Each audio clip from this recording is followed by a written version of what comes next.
people that live there. In Springfield, they're eating the dogs, the people that came in. They're eating the cats. They're eating the pets.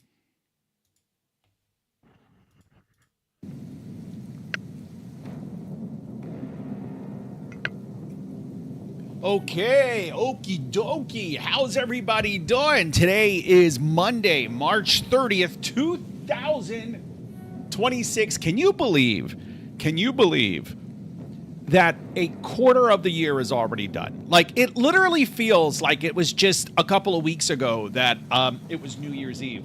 You know, I heard something a couple of days ago that actually kind of stuck with me quite a bit. It's like what was it? The days were long, but the years were fast.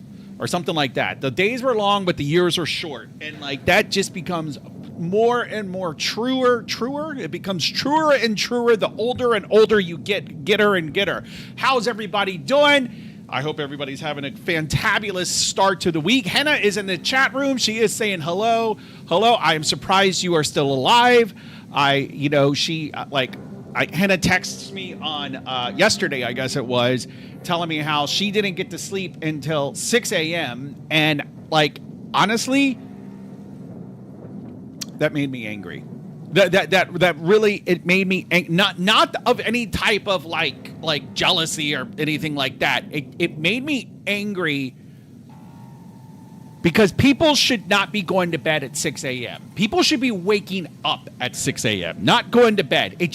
It makes me angry that people would have, like, how inconsiderate can you be to stay up until 6 o'clock? It's on it. Like, I take it personally. I'm not sure why, but like anybody who says that they were up until 6 a.m. on a given night, it infuriates me. Like but I am hoping. I have not had a good night's sleep in 2 nights now. Not for 2 nights. I just haven't had a good night's sleep. This morning, I got out of bed this morning at 4:30. I did go back to bed, I think, at 6:30 and was in bed until 7. So that was a little bit of a nap. But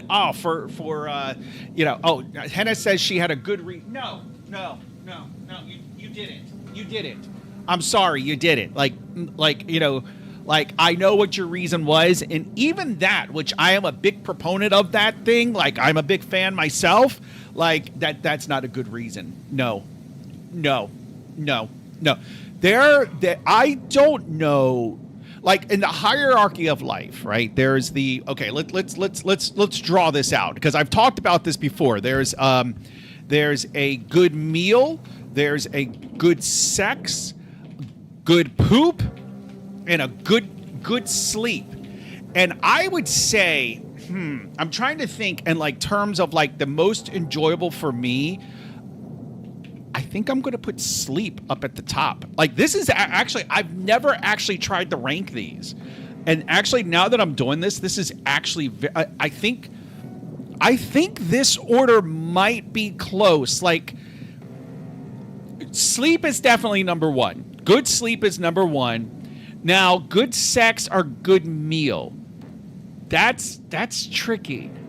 I mean, I don't know. Like it could go either way. Like I feel like I think it probably depends on how long since I've had either, right? Like if I haven't had a good meal in a long time, or the other thing, then that might take precedence. So I feel like those two are could probably swap places on any given day.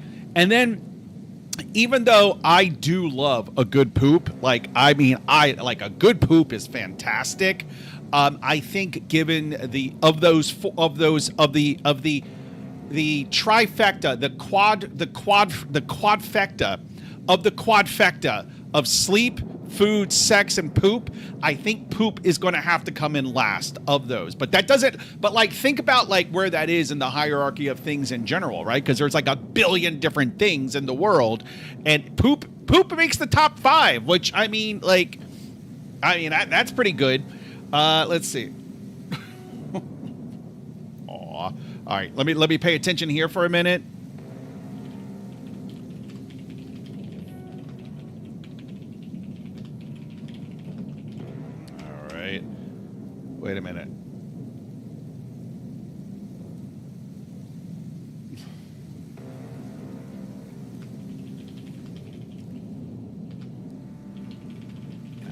Let me see.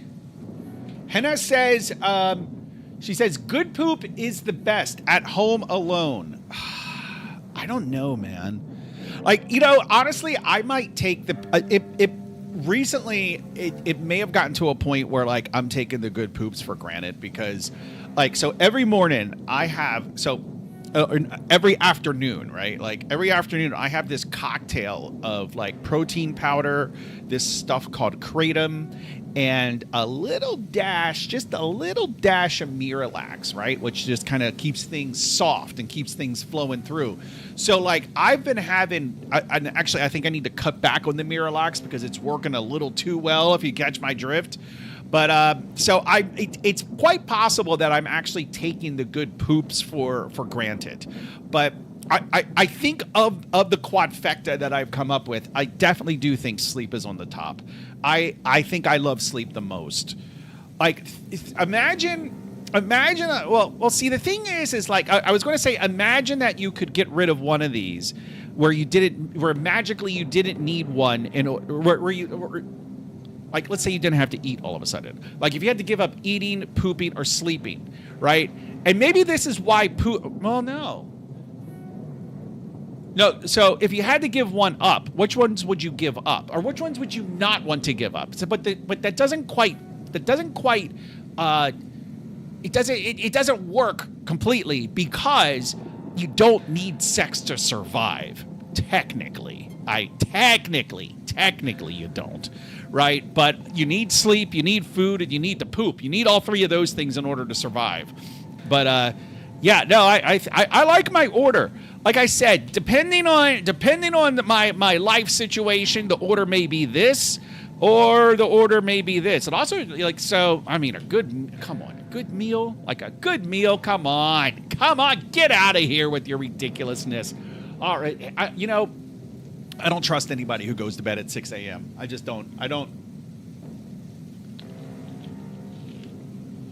All right. Let me see. Aw. Okay. So what I had been doing, that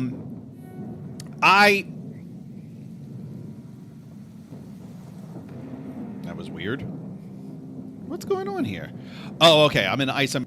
I think that probably is it. Okay. So I basically on yesterday or Saturday, it was yesterday. We actually redid the map, and then I fooled around. Like, I was thinking, like here I am thinking yesterday after we did the stream. I'm like, oh yeah, like I'm gonna go downstairs and I'm gonna chill on the couch, and I'm gonna do some chill terrain editing and chill, as I like to call it, just like, ooh, yeah. I did nothing. I basically ended up doing I can't say I did nothing. I did do very little. Henna says, love you too, Sleepy Pants. No, I don't trust you, Henna. Nope, do not trust you. Nope. Hold on a second. Opening the windows. It's a nice day. All right, so we're going to do some terrain editing. We're going to make this terrain look better. We're going to make it look like an actual terrain. All right, so you can, what we did basically is we scaled it down per Matthew's advice, right? Like, I mean, really, like, as an American, I find it very difficult to trust an Englishman in general, but it's been 250 years. It at some point you got to let bygones be bygones, so it's all right.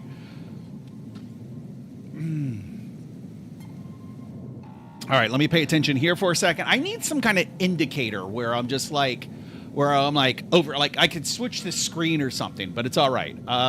Give me 1 sec.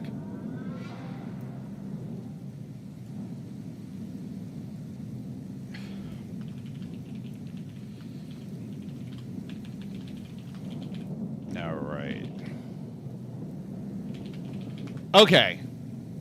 Alrighty. All right. So what we need to make this look a little more natural. And I think we can probably, oh, that's right. I did extend it out a little bit. So I added more terrain. I added more neighbors essentially, because I didn't like how small it looked. So if you don't like how small it looks, shave. Just saying. Just saying.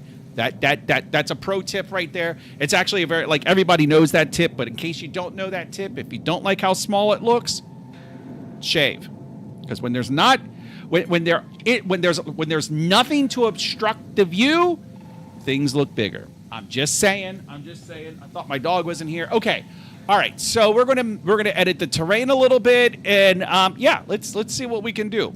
We can put some islands out here, some little like islands, and we got to make this look more natural. All right. So like, yeah, I mean, like that, like this doesn't look very natural. Like, I mean, come on. I do like we were talking about this yesterday in the stream, that I do like how it's like you have like the lost city of Atlantis. Ooh. Like, you know, like what is under there? And like, I mean, let's keep it. I think we should keep it. Now, I think these might be trees, and which we will not keep. So let's go ahead and we'll just use the set height tool, and then we'll just set this height. We'll come here. Like, how did that work? What? All right, there we go. Oh, I didn't set the height of the new terrains. That's why. Okay, so I mean, it makes sense that the further away you get from a land mass, the deeper the water is going to be. Okay, so what we can do, I want to see what this is down here. Are those trees or what are they? Let's turn off the water for a second. No, it's just land. It's just land. All right, let's paint the terrain because it looks ugly. I mean, if it was like some mysterious thing, that would be one thing, but it's not even a mysterious thing.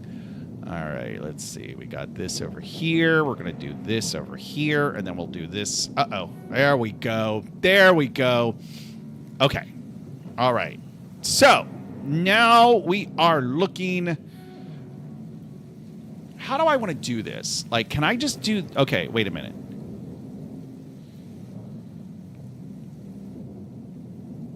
If I do set height... And I think the height... Okay, let me go to this one. And I think the height that I want is -40. I think. Flatten tile. Perfect. Perfect. We got this, boys. We got this. We're looking good. Can I do this? No. That would be too nice. Okay. So we got that over there. We got that. So how is everybody doing? I hope that the week is getting off to a great start. It was actually, I was able to do something, I wouldn't say fun. I found it fun. I was able to do something that I enjoyed during my day job because as I've talked about on the stream before, that like I don't program programs so much. Like I had this ex-girlfriend and she'd just be like, are you programming programs? I'm like, I'm programming programs. All right, I'm going to program some programs, right? So I don't program programs that much these days anymore. I like to say that I program programmers, right? Instead of actually instead of telling computers what to do, I tell programmers what to do, which has its own rewards. I will say that it has its own rewards and it has its own ups and downs. Like I do kind of miss being the guy that I always liked demoing my work especially after like implementing some big feature or something, and I get to demo it and show off a little bit. Like I like that. I enjoy that. But you don't, like when you're like in a leadership position, you don't really get to do that. Like, and that's one of the things about being the leader is that, like, you don't take credit. Like your people take the credit. But then there's also this part of me that's like, okay, well, I do need to do something because I don't want to get stuck in middle management hell, right? So I still need to be a producer. I still need to program programs. But anyway, so of course, since my Mac is on the corporate image, I got upgraded over the weekend apparently, last week. I got upgraded last week, and that upgraded Xcode, which upgraded Clang, and I know this probably means nothing to a lot of you, but Clang is one of many C++ compilers. It's there's 3 popular C++ compilers. There's MSVC, which is Microsoft Visual C. There is GCC, which is like the OG C++ compiler. And then there's Clang, which is kind of like the new kid on the block. Actually, I read this article a couple years ago that was really interesting about how GCC kind of got lazy because they're like, and if you were working on Linux, there was like no other game in town, right? It was just GCC. That was your only option. And then Clang came on the picture. And what happened was, since GCC was kind of the only game in town, they got lazy, right? Now, GCC is open source, as is Clang. But the project leads, they just got lazy. They just got lazy with the GCC. And then Clang kind of came on the scene and was like, whoa, look at this shiny new C++ compiler. And because Clang now came up, GCC kind of had to step up their game, which in turn improved GCC, which in turn improved Clang. And so like now they're like very similar. Anyway, so because my corporate laptop got upgraded a couple days ago, I had to upgrade Clang, the Clang compiler on my laptop. And if you've never done C++ programming, C++ is and C is this way also, but I'm going to speak to C++ because that's what I'm most familiar with. But the C++ is very big on backwards compatibility, right? So a program that compiled with a compiler back in 1995, it should still compile on a compiler that was written 30 years later, right? It should still compile. So C Sharp, they throw that out the window. Like, I mean, good luck trying to compile a modern day good luck trying to compile a C Sharp program written in 2008 with a C Sharp compiler today. Maybe it'll work, I don't know, but I get the impression like backwards compatibility is not a huge priority for the C Sharp team. But anyway, but because I upgraded Clang, you won't get compilation errors, but that does not mean you won't get warnings. And if you are doing professional development, you should have warnings turned on as errors. And this is something that I did in this project, and it's something that I always encourage people to do, is have warnings as errors, because warnings often are a symptom of a bigger problem. Like, yeah, you can ignore the warning, but it's often a sign of a bigger problem. So anyway, I upgraded Clang, and I spent all day just working through these warnings, and it was actually fun. It was actually fun because what happens is, like, these areas of code that older compilers never found a problem with, now the new compilers do find a problem with them, and then you're like okay, so like for example, something that somebody had written, it was like this. It was if value is greater, I want to make sure I get this right. I think it was this. Or value less than, I think it was something like this. Now, can you tell me what the problem is here? Will Tyler's announced, he says, I get the impression Addy has never been asked to make a small, simple change to an old... Dude, are you fucking out of your mind? I am the code base I work on for my day job was written originally in like 2005. So I don't know what you're talking to. So shut up. Go vibe code. Go ask Claude to do something. Jesus Christ. Anyway, so tell me what the problem is with that. Tell me what the problem is with this. I wish Matthew was here because this would be actually a good question for Matthew. So, any guesses? I know Will Tyler is probably... If Will Tyler is going to answer it, he's going to type it out and put it in Claude. One line of code change turns into fixing a billion warnings in a new compiler flex. Okay, you weren't here at the beginning, so I'm going to forgive you. But What I said was my compiler got upgraded, which in turn exposes tons of warnings. That's what happened. I didn't make a change. I upgraded the compiler. And as this is very normal in C++, where a new compiler will find things that old compilers didn't because they're new, right? So they have new features and they find new problems. Oftentimes in C++, what will happen is you'll get new warnings. But as I mentioned, if you do professional development, you should, I don't know how it works in web development, but if you're doing C++ development, you should have warnings as errors turned on, meaning any warning will cause a compilation failure because a warning is treated as an error. And so this is a good example right here. This is perfectly valid C++ code. There is nothing wrong with this code. Nothing wrong. There's nothing wrong with it from a syntax point of view. There's nothing wrong with it from a like memory access. Like, is it going to be like? There's nothing wrong with it. But do you know what the issue is? Let me read this real quick.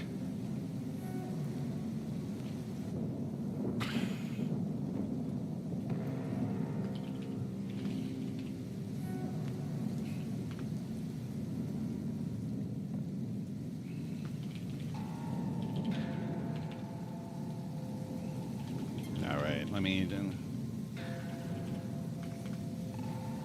Okay, all right, so. I will tell you what the problem is. So I think it's the same way in C#. And I'm not sure how JavaScript and other languages do it. But basically, well, this is a character, right? And so what C++ is going to do, it's going to turn the character. Every character, if you don't know what I'm going to assume you know what an ASCII table is, right? So what this is going to turn this into, it's going to turn each character into its ASCII value. So space I know is 32. Z I think is 122. I think or 123. Let's look it up. So you can look at ASCII table. ASCII table. Okay. Let's look at this. Let's just look down here. So Z, lowercase z, is 122. Okay. So this is essentially the equivalent. It should be a little easier to see the problem now, but I'm going to change my opinion on Will Tyler if he can tell me what the problem is here without using AI. And I think I can apply in some situations, but I'm not sure I agree with the whole professional developers should do that. No, they should. A professional code base should have warnings turned on as errors. Oh, absolutely. 110%. 110%. If your code is issuing warnings, it's garbage. It's garbage. Okay, so I'm waiting. What is the problem here? What is the problem here? Anybody? Henna, do you know what the problem is? Will Tyler? Anybody else listening? Third person listening? All right. The problem, no using AI. No typing anything into AI. Don't do it. I'll know if you did it. I'll know. I will know. Implicit cast of value. Nope, not an implicit cast of value. Look at the comparison. Henna says she has no clue. That's what Will Tyler should have said. No. So, okay. Let's break it down. This is saying, let's just put this, right? Print cat. Okay, this is not, I don't think print is an actual C++. I'm pretty sure it's not. Let's just do printf, okay? That's C, but whatever. I'm not even going to do else. Okay.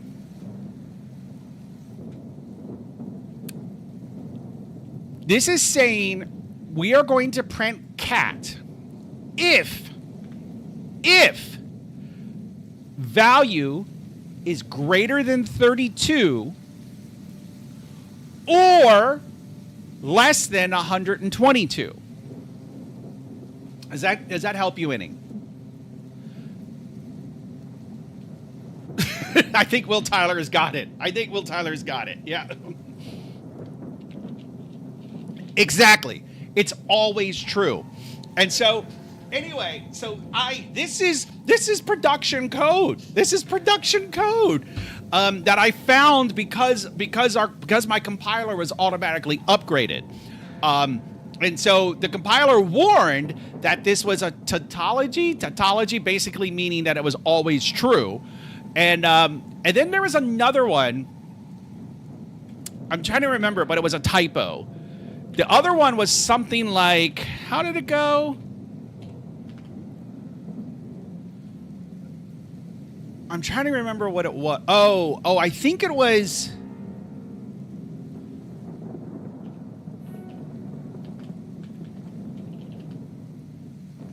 No, if value was greater than A and value was less than Z. So this was kind of the is it a contrapositive or the converse? I can't remember. It's been a while. I can't remember exactly what the difference is. But this is basically saying if value is greater than, I think, what is A? Let's just look it up. Let's be explicit. 97. All right. So if value is greater than 97 and value is less than capital Z is 90, right? So this was the opposite problem. This one up here would always be true. This one down here would always be false. And so this was, I believe it was just needed to be that. That's what they because the line below, and I figured that out because the line below it was something like, the line below it was exactly like that. So anyway, but this is like one of those fun things when you upgrade a compiler because the code, it's an 800,000 line code base. So you find all these weird, like new compilers will find all these little problems that are like, huh. So that's been in the code base for 25 years. Okay, well, all right then. So, and then you really got to consider like this one up here. This one here was like, it was like in a loop, and I forget exactly what it was doing, but it was something like this, and I think it was doing this, and it was really like value. It was doing an index operator, but basically what I was worried about, because basically what it was doing is that the outer portion of it was trying to extract a value. So it was basically getting the start index and the ending index inside of a greater range of data. And basically what it was trying to do was like, is it a valid character? Is it a valid character? Now, actually, now that I think about it, I could have probably just used is alpha or something like that. In C++, they have like is alpha, I think. Yeah. But anyway, and what this was it was looking at raw data for a telnet session, very esoteric, also very early 2000s, if not 1990s, but it was looking at the raw data for a telnet session, trying to extract the username, and there was a comment like right above this, or actually I guess it was up here. I forget exactly what it was, but it was basically saying sometimes junk characters appear before the username. And so, but what I realized was that the intention of it was to skip over any junk characters in a telnet username. And then I started wondering, well, if I fix this, like what things have, was there some customer bug 12 years ago where it was like, if junk characters appear in a telnet username, like junk characters appear in a telnet username. And so now we have some other code in place to actually compensate for that. And I'm like, so if I fix it, what am I breaking? So I don't know. It was interesting. I'll be right back. No, I'm actually not going anywhere.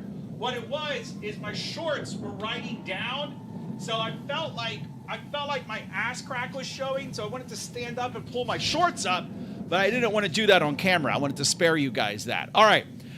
Will Tyler says, the problem I have with forcing errors is that our code base has a code for something like 1,000 different jobs. Each one would have to be tested, logged, and change control. No, it wouldn't. Why? No. You force errors. Well, okay, I see what you're saying. So if you resolve those warnings, you would have to go through a regression test. Well, that's why you have unit tests. That's why you have functional tests. That's why. Mr. I don't think unit tests are really useful because people, that's why you have unit tests. So I think the should is very dependent. No, it's not. Nope. Disagree. 100% disagree. That's like saying, well, wearing a seatbelt on the highway really depends. It really depends on where you're going. It really depends on your final destination if you should wear a seatbelt on the highway. Like, no. Turn warnings on. Turn warnings into errors. Turn them on. Because look at this. Because in your code base, during your build, like I assume we're talking C++ or something. So is anybody even looking at the warnings? Because what happens when you just have regular warnings turned on, what happens is you just ignore them. Oh, the code compiled. And then you can be like, no, I tell my developers they need to check out the warnings. Oh, yeah, boss, I checked the warnings. I looked at them. Yeah, no, that warning's there. No, turn them on.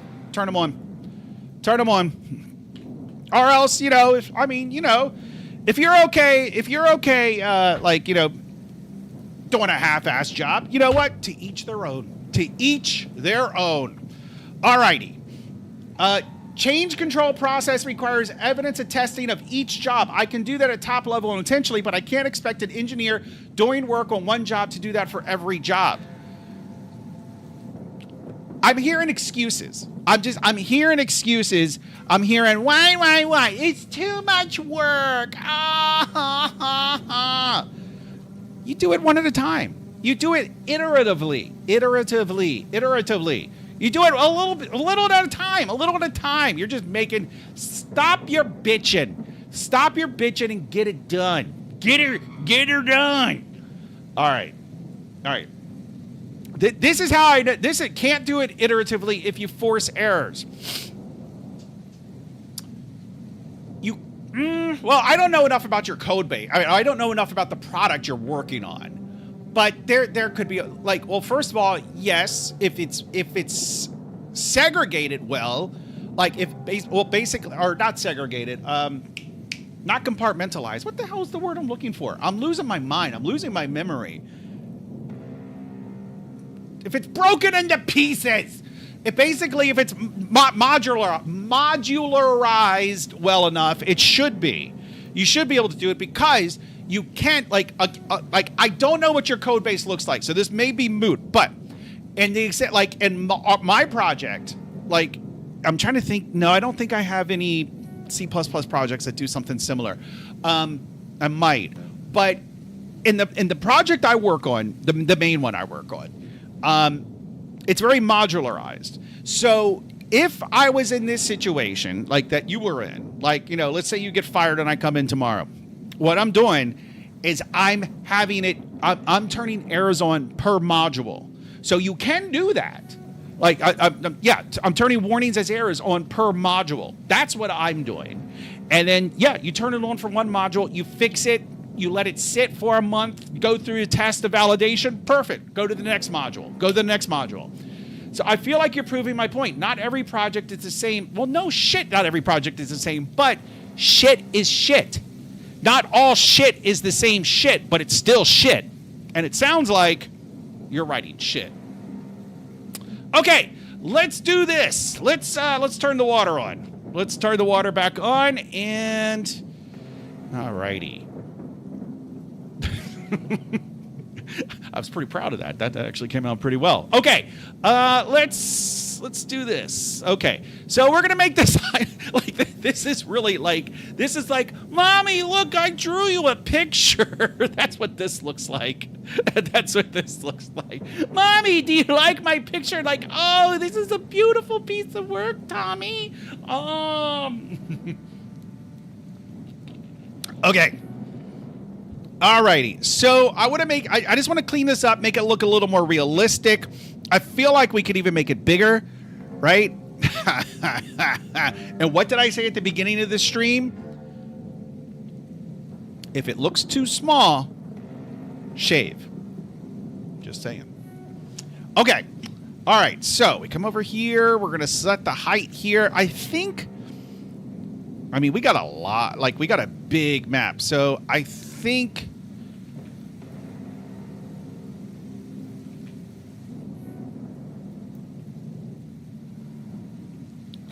maybe no, that's not going to be, that's going to be too big. I think probably like something around this size, right? And then you can have like an island out here, an island out here, a couple islands here, right? Like if I go back, let me find this picture. So there's a picture I sent myself a while back while I was working on the maps.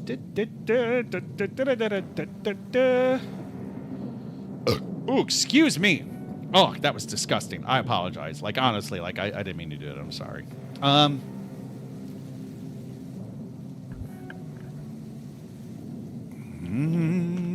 right, let's see. We're going to go over here. And Will, did you notice that yesterday I purchased 10 subs. You have a subscription now. You have a subscription. Look, that's why so you can use, that's why you've got my cat Moo Ping next to your username. Okay, so this was the rough map. I mean, I'm not married to this map, right? Like, I mean, like, you know, I'm married to a Thai woman, but I'm definitely not married to this map. But okay, characteristics that I want from this map, though. I definitely want some outer islands, like 1 or 2 islands that have a lighthouse. We need to have a lake in the middle. The lake needs to have an island in the middle of it. That's important. That's important to the story. So I think probably, right? Like if we, okay. There we go. Easy, easy. So let's just all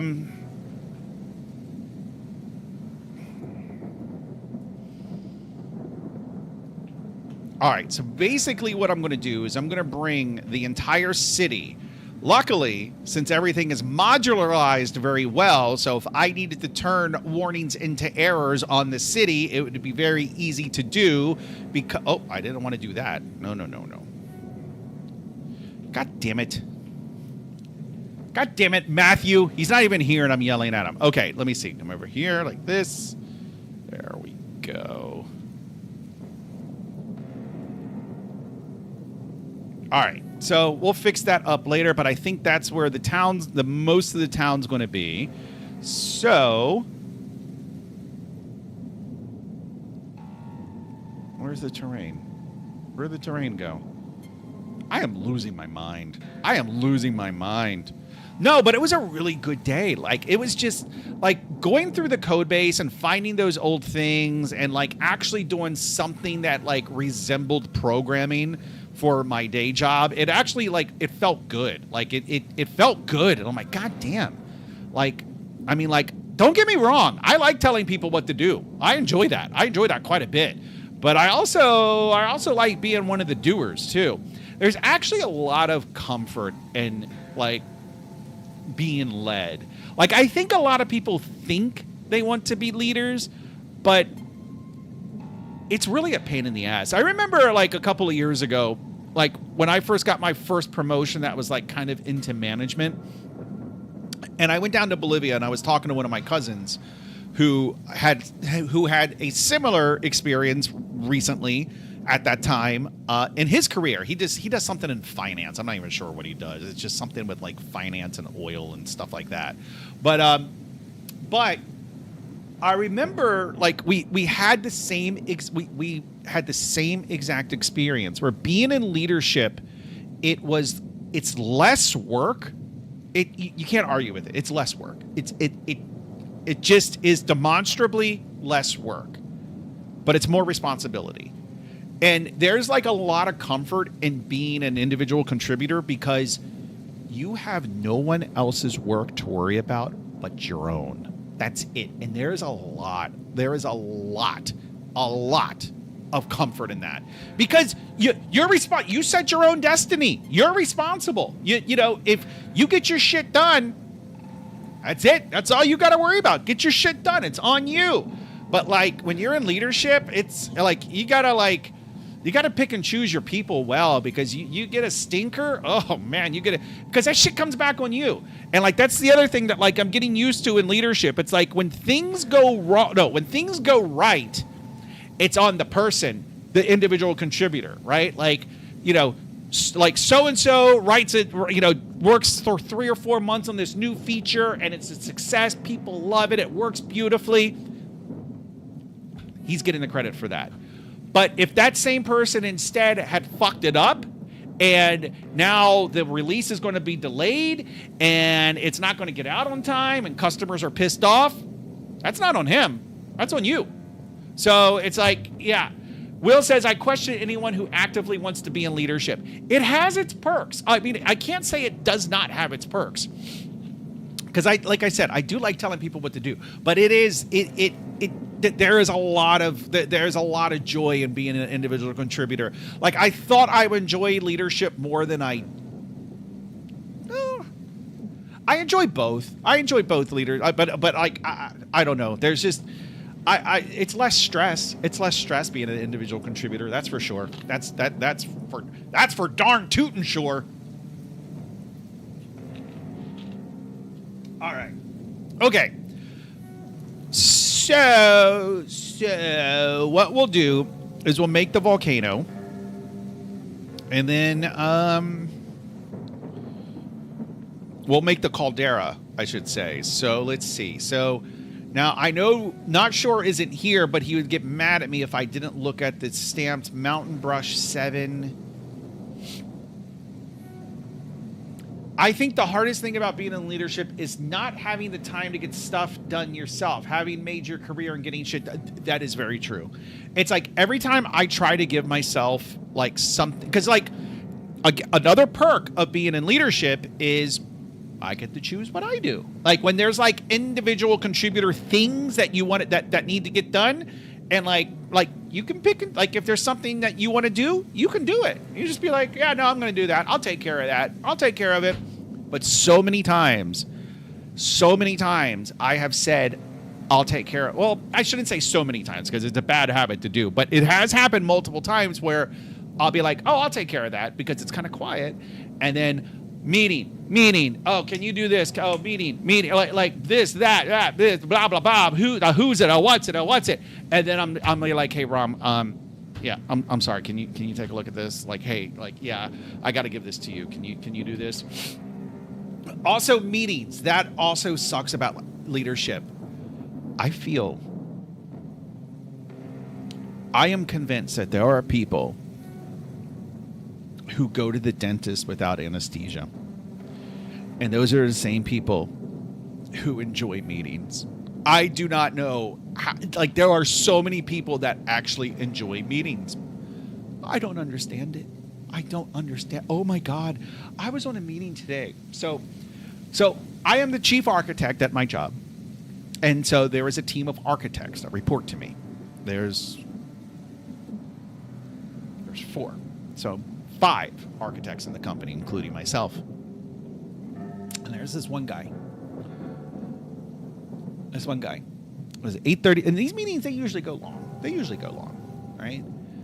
And so I just kind of like I run it almost like a stand-up, and just kind of like, just go around the room and like kind of people talk, like kind of talk what they're working on, any issues they ran into, or like sometimes like you need to discuss something with the larger group, like, I was thinking about doing this thing this way. What do you like? Blah, blah, blah, blah, blah. This guy starts talking at 8:42, a little bit after 8:40. I dropped off the meeting at 9:30, and he was just still going on. Like, he said, "Can I show something really quick that he's been working on?" And it went on and on and on. I didn't have another meeting at 9:30, but I needed to get off that call. And he's one of these guys. Do you have these people at your job too, Will Tyler? These people, I feel like this particular guy, I feel like he went to some seminar or he listened to some podcast where it was like, do you want to get ahead at work? The best thing you can do is never leave a meeting without asking a question. I am convinced that's what he did. Because this man will, at every meeting, if he hasn't spoken, because at the end of every meeting, it's like, all right, are there any other questions? And I'm like, every fucking time, his little microphone icon goes from a microphone with a cross to just a microphone. I'm like, what the fuck? No, come on. Probably some sort of corporate self-help book club nonsense. It has to be. It has to be, because he will not, and he's a smart guy, but he doesn't have a problem asking the stupidest fucking question just as long as he has said something. And 70% of the time, it's a stupid fucking question that he's asking. And he's not a stupid guy. That's the thing. That's also why, if he was stupid, then it was like, well, okay, well, that guy, well, he's stupid. So, well, he's just an idiot. You gotta love him. But this guy, he's not an idiot. So it's like, why are you asking these stupid fucking questions? Or just this other shit that's just couldn't this have been an email? Do you need to hold up 15 people because you want to ask a stupid fucking question? Oh my god, why? If you're one of these people, let me know why you do it. Why do you do it? Why do you hate people? Why do you hate humanity? Oh my god, it makes me angry. I'm angry. Okay, let's try building this caldera. I'm going to widen this out a little bit in terms of water, and then, so let me see. Let me come over here. I'm just going to make this a little bit bigger. Maybe not that big.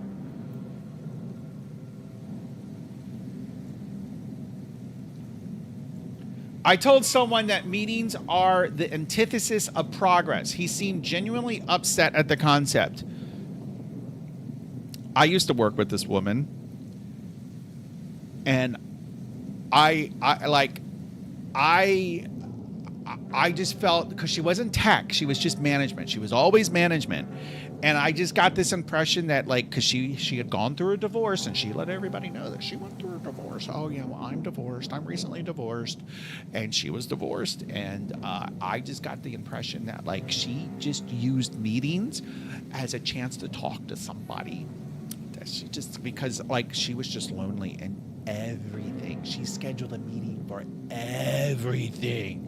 And then there was a time where teams got merged, and I got into this conflict with her. I don't want to say a fight, but it was this conflict where there was 12, there was a daily stand-up. And I admit that I'm guilty of this too, of using stand-ups more like status meetings. There's a difference between a stand-up and a status meeting. And I would say 99 times out of 100, stand-ups become status meetings for managers.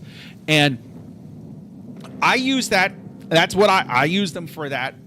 Sorry, I do. But I also only subject people to it twice a week. That's it. No more. That's it. She, every fucking day, Monday through Friday. And I'm like, I'm not joining that every day. No. And I remember this one time. I'm in this meeting. I was in this meeting. I was proud of this. But this was kind of when I first started getting into leadership. And I'm sitting here, and she's over here, right? And like my manager at the time, he's here, and then there's the CTOs here, and we're working on this project, and like they're fucking flipping. Like I'm working on this POC for this integration thing, and like we've got like 3 months to do it, and we're like a month into it, and like there's still work to be done, but I got 3 fucking months. And I probably only need another week, but we're getting very like, and she's just like, well, I'm getting very concerned, because blah blah blah, like, that's like, is it, and I'm like, why is everybody why is everybody freaking out? And so anyway, so she says something like, well, I think what we need is I think to make sure that we're on track, we should have daily stand-ups. I didn't even let her finish this sentence. And I was like, I'm not doing that. I just flat out said, I'm not doing. And she wasn't really my manager. She used to be my manager, but at that time, this guy was my manager. And so I'm just like, I'm not doing that. Like, I was like, didn't even think, I'm not doing that. And my manager's like, why? He's like, well, he was my manager at that time. He was a very passive guy. And he's like, oh, why? Why won't you, like, why? And I'm just like, I'm just not doing that. That's too many meetings. And then the CTO is like, yeah, that's a lot. I think that's a little much, blah, blah, blah. But just like, she didn't like me because like I just would undermine her love of meetings. All right. Enough about meetings. Okay. So we made this a little bit bigger. All righty. Easy. Where is everybody tonight? There's no Matthew. There's no Not Sure. Henna's already left. Like, God. Just can't count on anybody these days. Let me see what brushes we have. Let's try number 3. All right. So what I'm going to do is I limit my stand-ups to 15 minutes. That's good in theory. You gotta be really strict about that. I'm usually pretty good about stand-ups. Like my stand-ups are usually about 15 minutes. Okay. So I think what I'm going to do is I'm going to press the mouse button at about a radius width away from the water, and then that way we can do some sloping. Does that make sense? So let's see what happens. Oh, wait. No, I want to do raise. Raise or lower terrain. Okay, and I want to increase the size. Is that? I feel like I'm missing something. Okay. Well, whatever. We'll do it that way. Oh, okay. It seemed really small to me, but I got to remember the map is actually really big. So...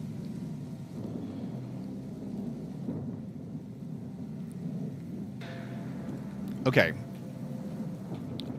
I want to... oh, God damn it. All right, let me set the height again for in here. Matthew is here. Fear not, I am here. Dude, you just missed a lot of geek talk, man. Like, I feel like the first hour of this stream was actually really strong. And honestly, maybe that's because you weren't here. Like, if I'm being honest, maybe like, I don't know. Maybe Will Tyler. I was listening to most of the geek talk. Oh, well, okay. Well, you had to go ruining it. You had to go and ruin it.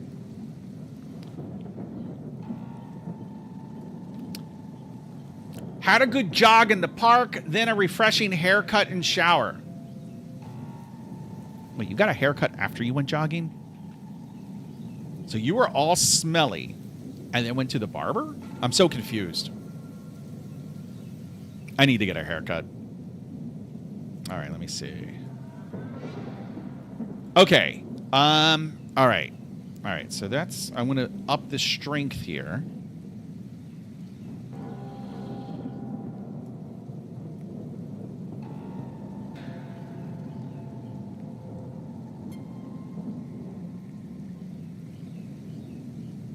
Maybe this island is too big, now that I'm looking at this.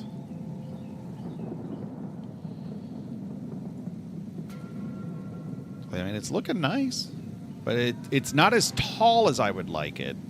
I mean, I guess we can always reduce the size of the island, right?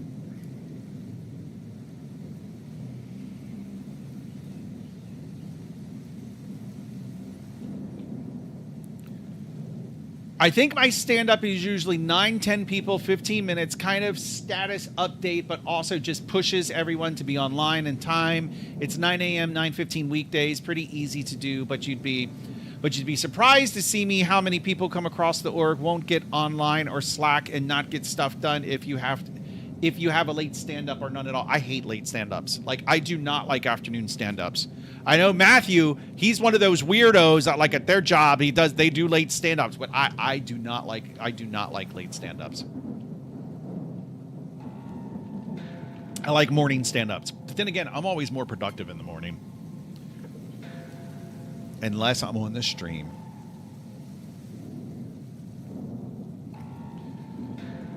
Okay, so we're capping out. Let's see if we can increase the height. Okay, well, wait a minute. So we're gonna have to do this one tile at a time. Terrain height. If I go to 1024, but that like rescales it. Oh, it's detail resolution. Wait a minute. I don't think I want that.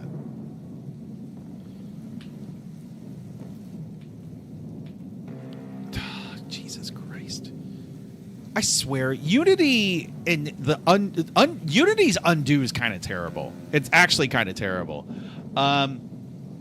Okay. Wait, what's happening over here? What's this? Oh, my stars and garters. Oh, I see what happened. Okay, so I don't think I want... Okay, which one...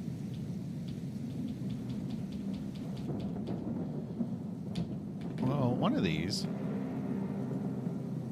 Okay, wait a minute. Okay.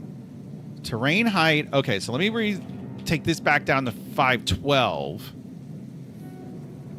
Okay, how do I increase the goddamn... I want to increase the maximum height.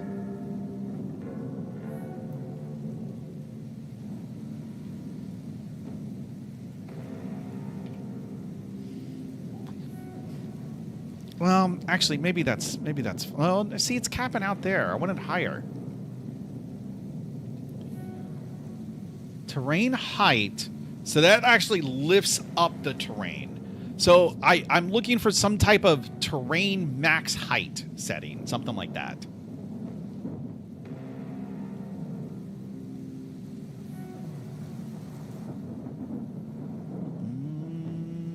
Basic terrain, 2 points. I don't see it. Maybe it's impossible to do what I want to do. Yeah. No, I think I've maxed out the height of Unity. Okay. A team that doesn't report to me was doing a stand down, and they had at least one guy who wouldn't get online regularly until 10:30 or later. Tough when we're a support org. Yeah, no, like there's a couple people like that. Terrain height is the max height, I'm afraid. You'll have to readjust the terrain again. Motherfucker. So I could do that by lowering it, right? Well, let me see.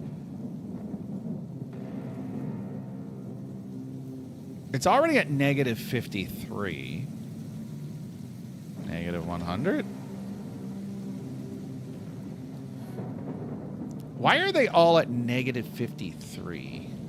Let's see. If I take this down to negative... But I'm going to have to do the water table too. But let's deal with that next. Negative 100. And then I take the water table. Would it be... Oh, wait, if that was one, that would be... No, keep the position the same. Shut up, Matthew.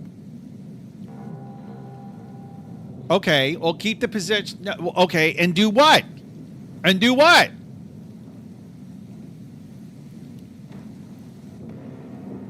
Like, if I want to draw these maps, if I want to draw these mountains, if I want them to be taller. God damn it, Matthew. Oh, shit. What the fuck did I do?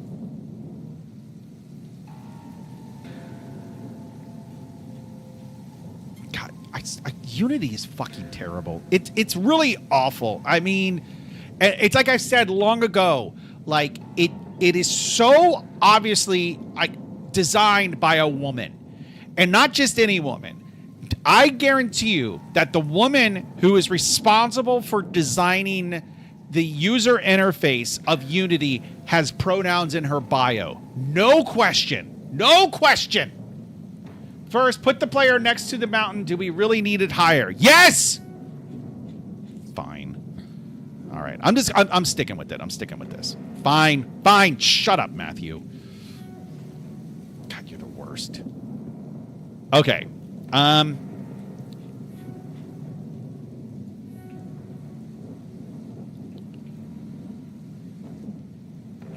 So let me lower this a little bit.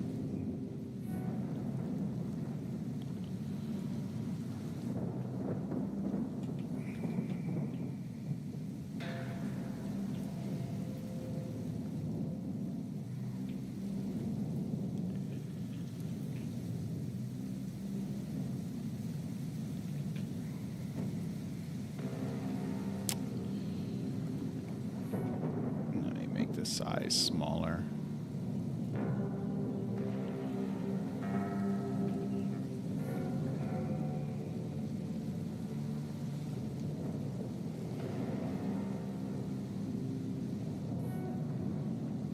Trying to just reduce the... It's not quite doing what I want it to do. It's close, but...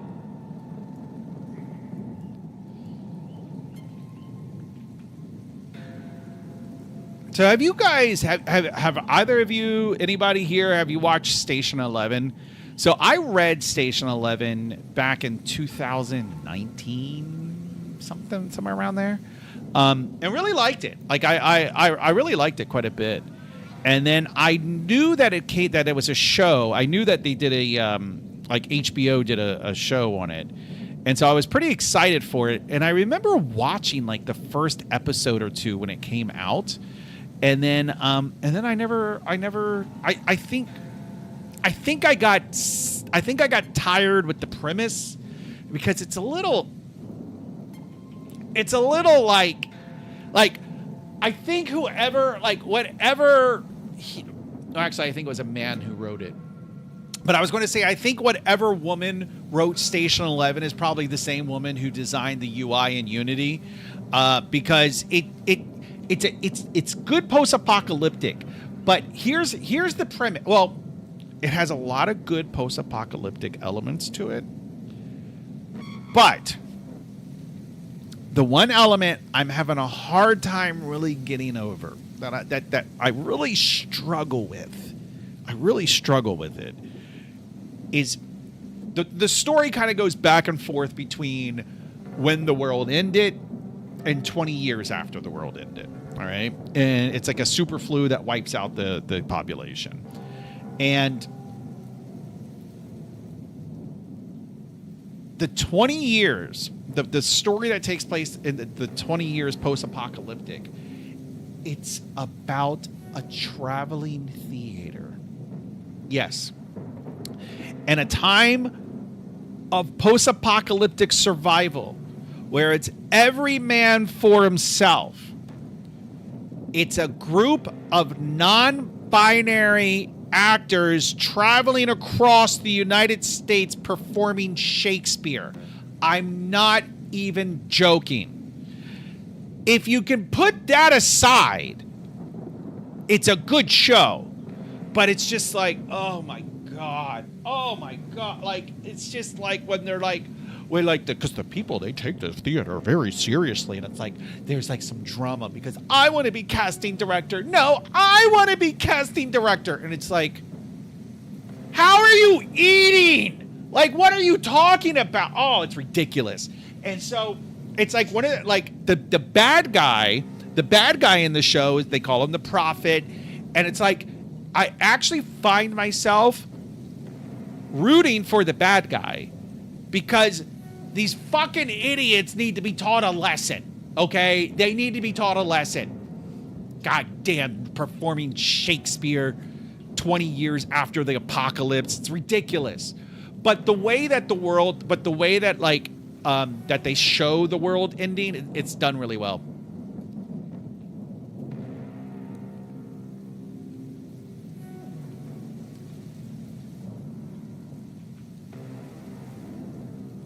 Gotta love anti-hero.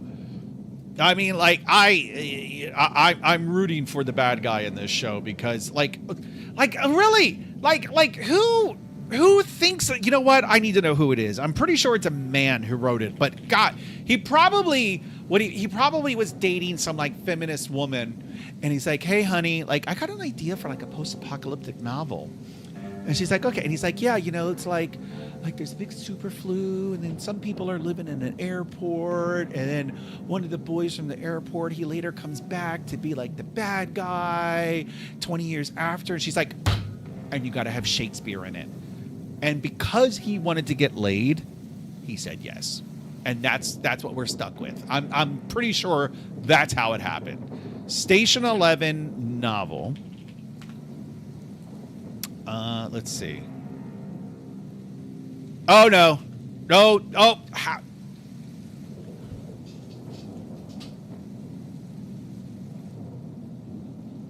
how is it possible that I know this person's politics without even reading this, without even looking, I'm going to guess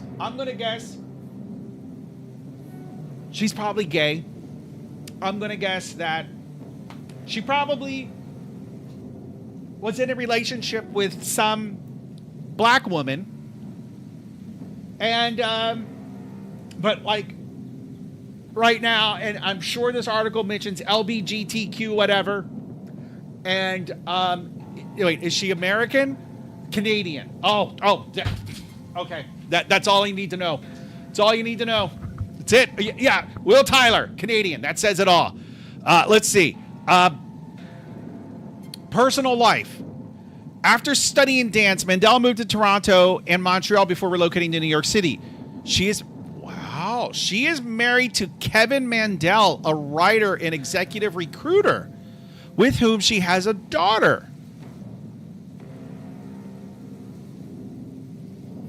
As of 2022, Mandel lived in Brooklyn, New York. In March 2025, she married Laura Barazzoni at the Greenlight Bookstore in Brooklyn.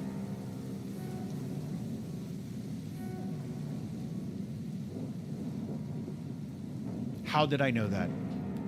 How did I know that?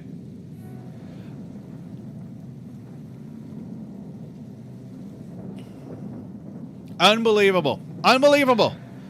I like her name, though. I do like that name. Emily St. John Mandel. Yep. I can tell that right away. Why does this keep happening? Matthew, make it stop. Make it stop, Matthew. Stop. What the fuck?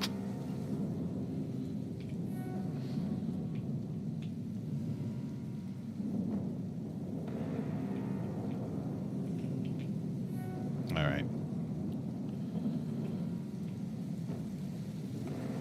Brooklyn, New York. Yep.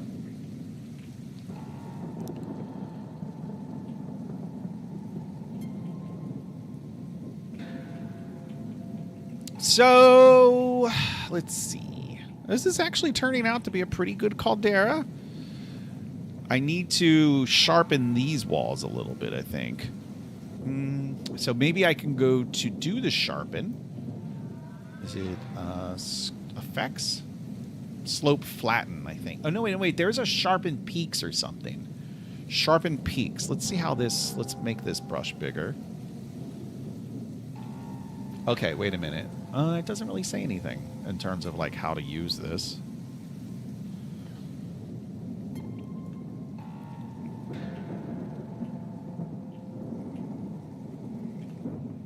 All right, I'm just going to raise and lower the terrain a little bit more. Are you doing the sharper? Are you doing the sharper edge, then smoothing it out into the rest of the island? I mean, I want it all to slope down. If that's what you're asking, I'm not sure what you're asking.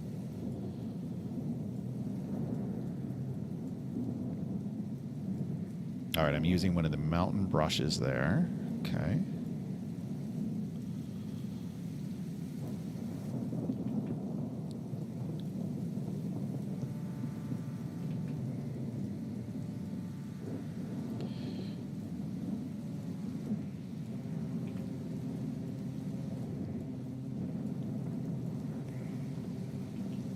I wish there was a way I could get rid of this.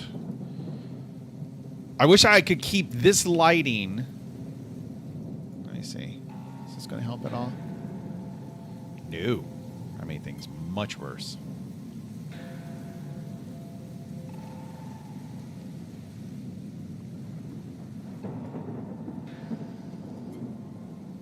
I'm getting hungry, boys. I don't know what to have for dinner. Where did it go? I think it was this.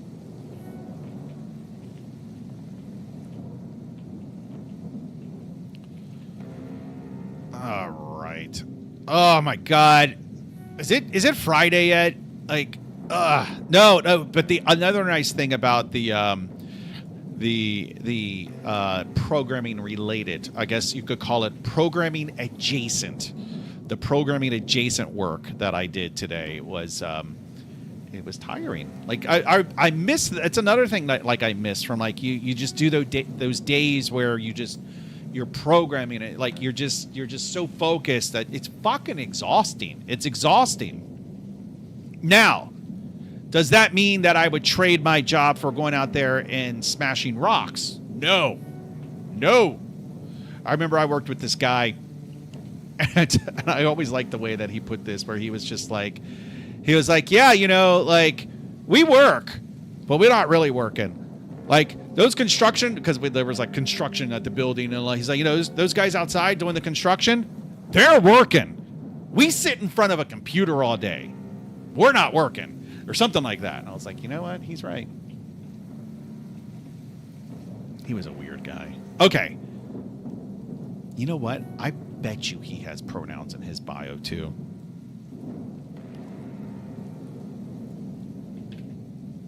No. I'm gonna look him up off screen. Let me see.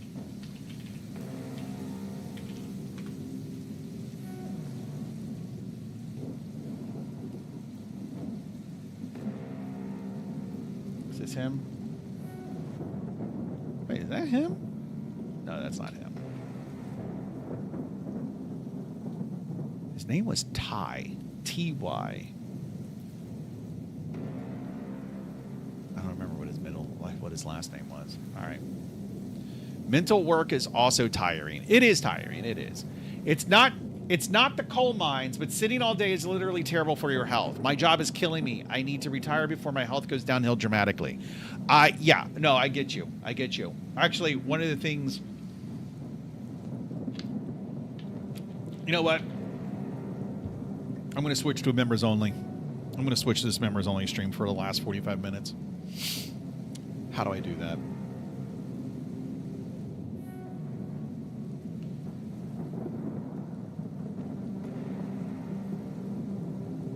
I forget how to do that. All right. We'll talk a little bit about that in a minute. Get excited. 5 minutes until members only. You'll be Wait. I don't want to be Wait. Redirected to what? Oh, man, that's right. That's right. I forgot. The last time we... Okay, no, I want to abandon this. Abort. Can I abort? You already... No, abort. Oh, God damn it. I think I have to restart the stream. I'm not 100% sure. All right, let me go pee, and when we get back, we'll figure it out. I think maybe StreamYards had issues with it. All right. God damn it. Oh, the cat's here. All right. I'm going to take a leak. I'll be right back.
I'm back. Matthew claims that it just transfers. I don't know if that's actually the case. You know, this Emily St. John Mandel, I mean, she's a pretty woman, right? She's symmetric. She's petite. She has soft features, so she is a pretty woman. But again, it's like the haircut. You just, boom, you automatically know. You automatically know. Just looking at her. No question asked. No question asked. Kevin Mandel. Probably, ugh.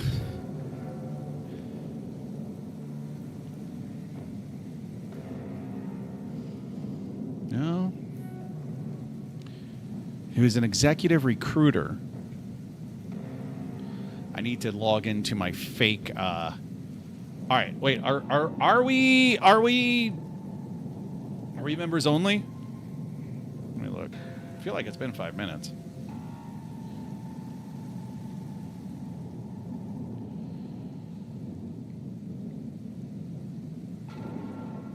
Okay. 158. I'm setting a goal. I don't know what the goals do, but I'm going to set a goal. All right. I'm going to set a goal for the next 45 minutes of one super chat. And I will say thank you. That's what I'll do if I reach the goal. Say thanks. All right. There we go. Oh, Hannah's not. Oh, I'm sorry, Hannah. Hey, you can become a member for just like 99 cents a month. Like, yeah. Oh, if I didn't realize Hannah was still here. I figured she was probably asleep. I think you should become a member for the low price of just 99 cents a month. You can become a member. I think it's a 99 cents. All right, 1 minute and counting. Just click that join button. Let me see. Let's see.